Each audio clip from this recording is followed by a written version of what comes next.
E a minha cunhada, ela frequentava uma igreja que chama Betsaida. E ela me fez o convite um dia. Eu peguei e aceitei o convite e fui. Fui para essa igreja, fui muito bem acolhida lá, fiquei lá. E um dia o pastor ia ter um passeio, um encontro de mulheres em Poços de Caldas. E eu queria muito ir nesse passeio, mas eu não tinha dinheiro, né? Porque nosso dinheiro resumia-se no quê? Eduardo sempre foi trabalhador, muito trabalhador. Ele usava droga a noite inteira, crack a noite inteira, mas de manhã ele ia trabalhar. Ele sempre foi trabalhador, mas assim, o dinheiro não dava, porque ele consumia a maior parte do dinheiro nas drogas. E de repente uma pessoa falou pra mim assim: você vai no encontro? Eu falei: não vou. Ela falou: por quê? Eu falei: porque eu não tenho dinheiro. Ela falou assim: se eu pagar pra você, você vai? Eu falei: vou. E eu fui pra esse encontro de mulheres. Foi numa sexta-feira, saímos de Carapicuíba numa sexta-feira. Ficou sábado e domingo. Deus falou os 2 dias comigo. E daí, o testemunho era uma mulher negra falando sobre perdoar. Né? Por ser negra, a gente boa, viu? Né? Fica tranquilo. Não. Né? E ela ministrou. Eu acho que foi só pra mim aquele dia. Né? Eu chorei os 2 dias de ministração. E a palavra era perdoar. E eu falava assim, falava para Deus: eu não posso perdoar. Não foi eu que fiz nada. Eu não fiz nada, foi Ele que fez tudo. Ele é o causador de todas as coisas. E tinha um sentimento de mágoa? Sim, de ódio. Mágoa não, de ódio. Era muito ódio. Eu falava para ele, eu falava: eu não te amo mais. Agora eu odeio você. Mas mesmo assim, juntos? Juntos, porque eu falava para ele que já tinha pego a doença. E eu não ia largar dele, porque nenhum homem ia querer eu com a doença. Então ele ia ter que me suportar com todas aquelas palavras de maldição que eu fazia. Mas eu também não largava. Mas eu vejo que ali Deus já estava falando: você vai ficar com ele. Porque ali na frente você vai ter um privilégio. E nesse tempo que a senhora estava relatando, o Eduardo falava o quê? Eu ia fazer essa pergunta, eu ia voltar para a gravidez. Quando você chega aqui, você faz o desabafo, qual foi a reação do Eduardo, né? Diante de tudo ele isso. Ele tava no banheiro, sentado, e a reação dele é essa aqui. Você tá brincando. Essa reação. Olha. Essa foi a minha reação. Mas sempre que a senhora chegava, desculpa, sempre que a senhora chegava, contava, até mesmo essas experiências que a senhora teve nesse encontro, o que o Eduardo falava? Nada. Não se manifestava em nada, Eduardo? Não, sabe por quê? Quando aconteceu de eu ficar viúvo, eu não acreditava que era aquela doença. Porque eu era gandaieiro, muitas farras. Então foi eu que trouxe para minha primeira esposa. Foi eu que trouxe isso. Aí eu então não acreditava que pudesse ser uma coisa dessa. Minha esposa faleceu, mesmo assim eu na sua mente você não aceitava aquilo. Não aceitava. Acho que era por isso que você não falava sobre o assunto. Não falava, travava totalmente tudo. Eu não acreditava que... Tanto que quando eu a conheci, eu não falei nada porque eu não acreditava que tinha. Né? A pergunta chave, né? Jesus transforma?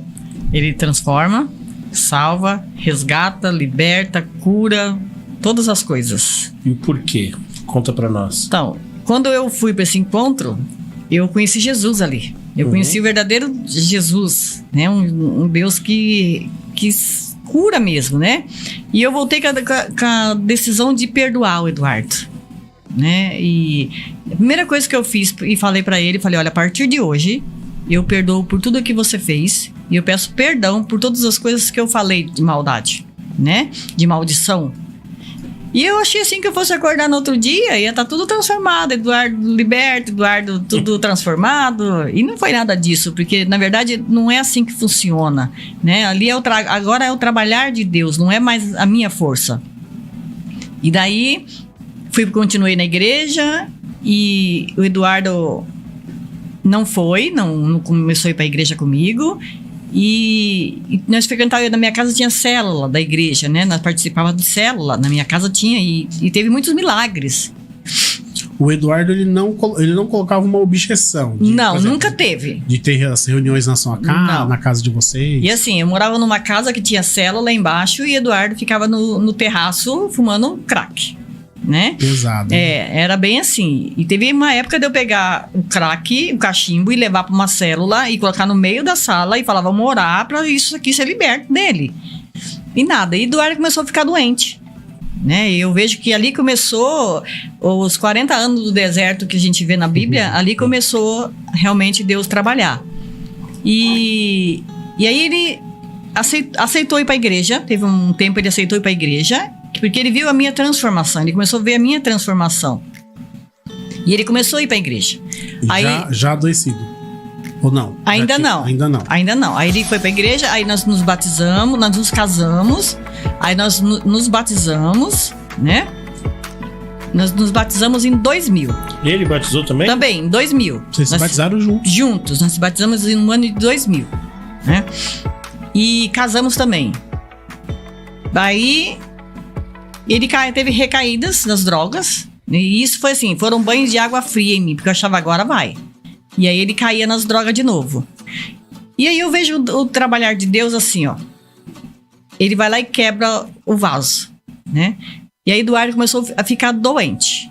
A primeira doença dele foi uma tuberculose ganglionar, que foi no pescoço. Uma doença bem grave, que tiveram que abrir o pescoço dele, né? E aí mesmo assim ele não se rendeu, ele voltou para as drogas. Aí uma amiga minha foi em casa e falou para ele assim, ó. Enquanto você continuar nessa vida, Deus não vai tirar você do leito. E chegou um dia que Eduardo teve uma pneumonia e foi pro hospital. E começou a ter várias doenças. Ele falava assim, agora que eu tô indo pra igreja, eu vou ficar doente? Então isso que aí fazia ele voltar pras drogas, né? E aí ele foi pro hospital, teve uma meningite. Meu Deus. Uma meningite meningocócica, a pior de todas. Nossa. Aí, eu tava numa célula com esse Everton e com a mulher dele, Regiane. E eu cheguei em casa e ele me ligou, o Eduardo, do hospital. Falou assim, olha, eu vou morrer hoje. Hoje eu vou morrer. Aí eu saí, era umas 11 e pouco. Meu amigo levou eu pro hospital. Eu consegui entrar meia-noite no hospital público, que acho que isso é impossível, mas Deus abriu as portas. E chegamos lá, eu entrei no quarto e o Eduardo tava dormindo. Eu falei, dormindo? E aí eu falei com a enfermeira, e aí a enfermeira falou assim, fique em paz, hoje ele se reconciliou com o Senhor. Olha. Era uma enfermeira cristã. E naquele quarto desceu o fogo do céu, porque começamos a louvar a Deus. Que legal essa relação que você está contando, porque recentemente você passou pela mesma experiência, né? E aí foi assim, tremendo, e Eduardo ficou 40 dias internado, que eu falo que ali foi os 40 dias no deserto. Porque ali foi a abstinência. Deus tratou da abstinência dele dentro do hospital. Então ele foi liberto das drogas.